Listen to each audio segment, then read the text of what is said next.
We're taught that King Leonidas and his Spartans saved Western civilization, that his final stand at Thermopylae was the ultimate act of heroic necessity. But looking closely at the tactical reality, his decision to stay and die in that pass is the greatest military failure in history. To understand why, we have to run a geopolitical simulation. We need to strip away the romantic poetry of martyrdom and calculate the cold variables of what happens when a leader chooses adaptation over fatalism. In this alternate reality, Sparta rejects a beautiful death.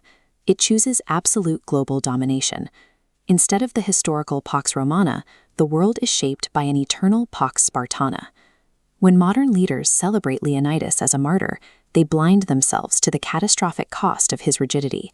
He chose a monument over an empire. The root of this failure sits within the cultural mindset of Sparta, specifically the psychological grip of the Delphic oracle. The oracle was the supreme religious institution of the ancient Greek world, delivering prophecies that dictated state policy. The oracle handed Sparta a rigid binary trap: either mourn a dead king or watch the Persians burn your city to the ground. Leonidas accepted this prophecy. He fell for a classic cognitive bias, choosing passive fatalism instead of executing a dynamic Machiavellian adaptation to the problem. Relying on an institution's superstitious rules guarantees a strategic collapse. When you face a highly adaptable expansionist enemy, waiting on destiny gets you killed. Let's set the parameters of the simulation. It is day 3 at Thermopylae. A local named Ephialtes has betrayed the Greeks, exposing a hidden mountain path. Total encirclement by Persian forces is mathematically certain. Here is where the simulation diverges.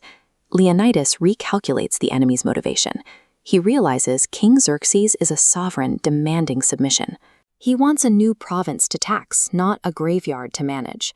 So Leonidas deploys a suppressed tactical asset. He takes an elite unit of helots, the Spartan slave class, using them as an expendable nighttime diversionary screen. Under that cover, Leonidas and his 300 Spartans execute a strategic withdrawal. They don't flee, they move to preserve their irreplaceable command structure. Their ultimate target isn't the Persian army. They force march straight back home to execute a violent coup against the ephors. The ephors were the religious elders whose strict adherence to festivals completely paralyzed the Spartan military. True strategic genius requires action.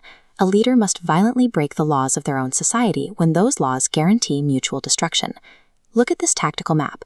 Leonidas declares martial law, weaponizing the fear of a Persian return to forcibly annex the divided Greek city-states.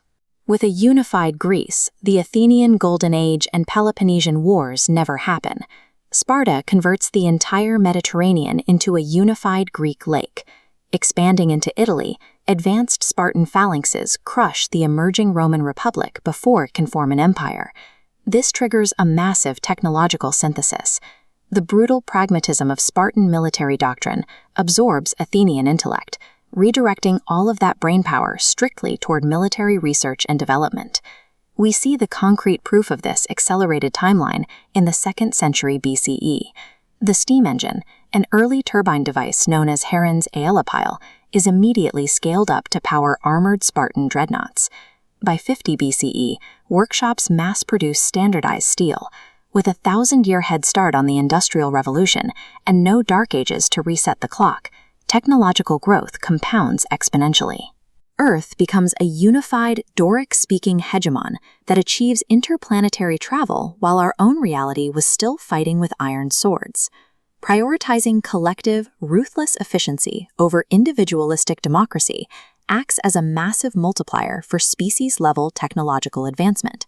Let's shut down the simulation and return to reality. Compare that hyper-advanced future with the decaying stone ruins of Sparta in our timeline. Leonidas chose the eternal poetry of a beautiful death over the difficult prose of actual governance. Heroic self-sacrifice in warfare is usually the final, desperate symptom of a failed overarching strategy. Any system, corporation, or nation that demands its leader die to save it is already dead. History is not shaped by those who die beautifully for broken ideals. It is written by those who survive long enough to build new realities on their ashes.